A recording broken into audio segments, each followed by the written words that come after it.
What if a child from another world crash-landed on Earth, but instead of becoming a hero to mankind, he proved to be something far more sinister? We first meet Tori and Kyle Breyer as they attempt to conceive a child. We see a number of books on shelves indicating this, though they appear to be unsuccessful. In the middle of their latest attempt, Tori feels vibrations from something crashing outside. At first, she brushes it off, but then a louder shake turns the lights off. They look out the window and see something has crashed outside. We then flash forward to a video of a child, Brandon, as he grows up. After seeing some of these clips, Tori is playing hide and seek with a slightly grown-up version of Brandon. Brandon is then at school, answering a question by a teacher. This gets the attention of a young classmate named Caitlin.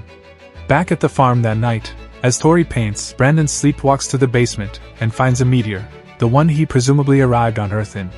He chants angrily as he attempts to get close to it as his mom, Tori, calms him down. The next morning, Brandon sets out to mow the lawn. Frustrated with starting the mower, he flings it a few hundred feet. He goes over to see the blades spinning on it. Curious, he jams his hand into it, stopping it cold without taking a scratch. The family stops at a diner later on with Tori, Kyle, his Aunt Marilee and his Uncle Noah. When Noah attempts to give him a toy gun, Kyle chastises him. However, Brandon demands the gun. With that, the family leaves in the midst of their celebration, with a waitress looking on as they depart. The next morning, Brandon isn't even listening to Kyle. He notices that Brandon is chewing on a fork without taking any damage to his teeth. Yo! Who put some hammer on those teeth? Kyle takes Brandon hunting, showing him his rifle, and explaining how his body's changing after Tori found some lingerie ads underneath his bed. Brandon misunderstands Kyle's message about falling in love and finding the right person. Later that night, Brandon is stalking Caitlin while listening to a slow rock tune. She notices the music is coming from her laptop, and she shuts it. However, she's nervous that he's watching her from a nearby window. Suddenly, her mother, the waitress from earlier, bursts in, asking what's wrong. She begins breathing nervously. Back at the farm, Noah and Tori are looking for Brandon. They find him and are worried. The next day, at school, Tori talks with Brandon's teacher as he does some mysterious drawings in his notebook. Tori asks about them, and he closes it and walks away. Back at the farm, Kyle notices Brandon startling some chickens as this is unusual. At this point the chickens should have watched Chicken Run.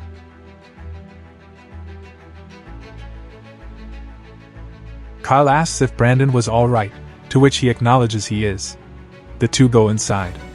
Later on, Tori and Kyle go outside to see all the chickens have been murdered.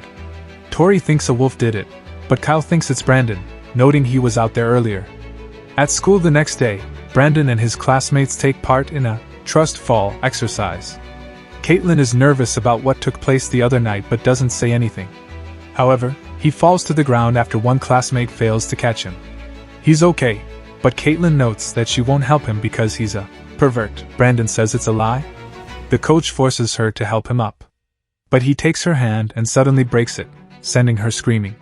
He's then in the office, with Tori explaining to Caitlin's mother that he's sorry and accidents happen. The mother, however, isn't so sure. She demands the sheriff arrest him, but he refuses. He'll be in special sessions in school instead. Meanwhile, Brandon just sits here, looking sad as they continue to argue. The mother insists that a psycho gave birth to him, but Tori defends him. The family leaves, but not before Brandon gives her a menacing stare. Later that night, he hears Kyle and Tori talking about him. Tori then reads up on meteors, but then notices something happening in the barn. Brandon experiencing something glowing, possibly from the meteor. She rushes out to check on him, only to find him levitating in the barn. He continues to chant, "Take the world," as she approaches. He falls and cuts his hand on part of the meteor. She goes down to recover and talk him back down. He freaks out and explains that he came from the sky, and he yells that she lied to him and runs off. She goes and tells Kyle what he discovered with the meteor, as she discovered him in a spaceship as a baby. Angry as he walks along, chanting, "Take the world," Brandon screams and fires lasers from his eyes. Later, he visits Caitlin in her bedroom as she types with her one good hand on her laptop. He tells her not to be scared, and that she knows just how special he is. She says her mother said not to talk to her, but he says he's gonna take care of that. She cries as he suddenly departs, leaving a flower behind for her. Meanwhile, at the diner, her mother is just closing up shop, but she notices something is off. She walks out and suddenly sees diagrams on the windows, similar to that of what Brandon drew in his book. The lights begin flickering. Suddenly, the windows shatter, and the mother removes a piece of glass from her eye. She looks around and doesn't see anything, but knows someone is there. She grabs a baseball bat, only to see a shadow figure fly by at rapid speed. She takes a swing but doesn't hit anything, then retreats to the cooler in the back, locking the door. She scrambles for safety, only for Brandon to burn through the door with his laser vision. He tears the door off and looks menacingly at her before he charges and presumably kills her. The next morning, Brandon meets back up with his parents, telling them everything is fine with how things were explained. Back at the diner, a sheriff and his deputy investigate what happened, including what's left of her body. The sheriff locates one of the diagrams on the window that Brandon drew. Marilee, who's also a counselor, tries to talk to Brandon, but he's despondent in terms of explaining what's going on. The session pretty much goes nowhere, and Marilee considers talking to the police about his behavior. Later, at a bar, Kyle talks with his friends about what went down with Caitlin's hand, and he starts to think his son is a monster. Brandon shows up at Marilee's house later on, and says he needs to talk to her. He says not to talk to the police, as it's not good for anyone. She tells him to go home, and he leaves supposedly. But he later stands outside her window and watches her text Noah. He comes back in the house in his costume, but Noah returns and finds him in the closet. He escorts him out and threatens to tell his parents. They start to load up on Noah's truck, and when he tries to force Brandon into it, he's thrown up against the garage door. He gets up and drives away in his truck fearful. But he is convinced Brandon is following him. Suddenly, the truck starts swerving out of control and loses power. He attempts to restart it, but Brandon appears in front of him as he screams. He lifts the truck off the ground, levitating it in the air and then suddenly sending it crashing down. Noah viscerally breaks his jaw in the process as Brandon goes over to him. As he lays there dying, Brandon draws out another one of his symbols in the ground in his blood. Brandon returns home, saying he was playing soccer the whole time. He explains how he was bullied, and that's how he lost his shirt. That night, Kyle has a nightmare that shows him how Tori first found the baby in the meteor and chooses to adopt him. However, it startles him when its eyes suddenly light up with lasers. The phone awakens him, and Kyle and Tori are called to the hospital, where Marilee is. She explains Noah was killed, and they comfort her. She explains that Brandon came to visit beforehand, which concerns Kyle. The next morning, they give Brandon the news about Noah, but all he says is, "Okay." Kyle now wonders what's up with that, and accuses Brandon of being there. Tori tries to calm him down, but he just gets angrier. Suddenly, Brandon shoves him into the pantry, breaking the doors in the process. Tori sends him away.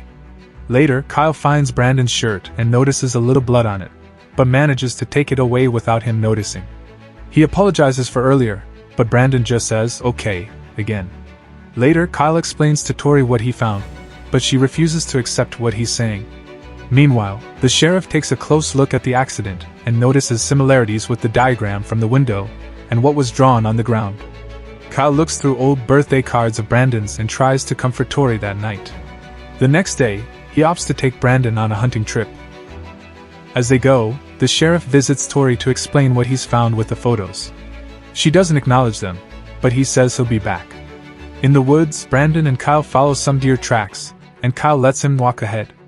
Back at the house, Tori finds Brandon's notebook and notices the same diagram from the window in the road, along with other drawings like his outfit and glass in the waitress eye, and several dead people along with the words, "Take the world!" She panics. Back in the woods, Brandon investigates the tracks as Kyle attempts to shoot him. The bullet fires, but just bounces off of Brandon's head. He shows a startled look as Kyle attempts to reload. Once he does, however, Brandon vanishes. Kyle runs in a panic, but Brandon, now hooded again, flies around and appears around him. He finally tackles him and forces him to sit up. Kyle tries to apologize, but Brandon suddenly fires his laser eyes that shoot through his skull, killing him. At the house, Tori frantically tries to call Kyle but to no avail. Brandon finally answers, and Tori asks where Kyle is. Brandon explains, "He's gone," and that he's coming home. He hangs up and begins flying through the house at a rapid pace, destroying it in the process. She calls 911 as he continues to fly around her. The sheriff and his deputy are called in after the 911 call is cut short. They show up to see the house is devastated from Brandon's destruction. Tori starts to come out of the house as the sheriff calls out to her. However, before she can talk with him, Brandon rushes him and rips him to shreds. Panicking, Tori and the deputy make their way inside the house.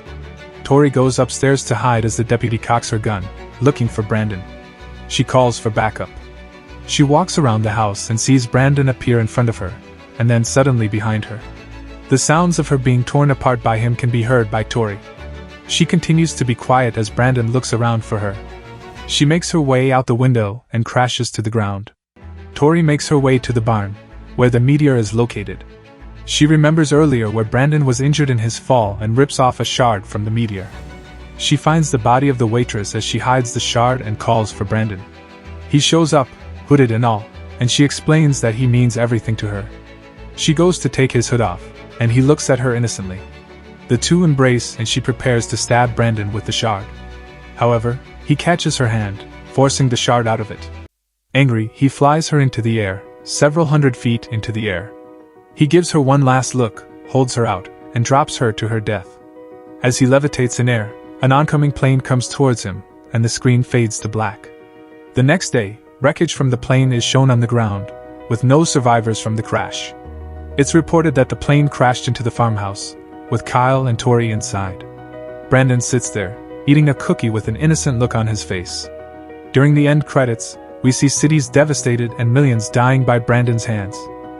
Comment below on what you think of this movie, and also leave a like and subscribe to help the channel out. See you next time.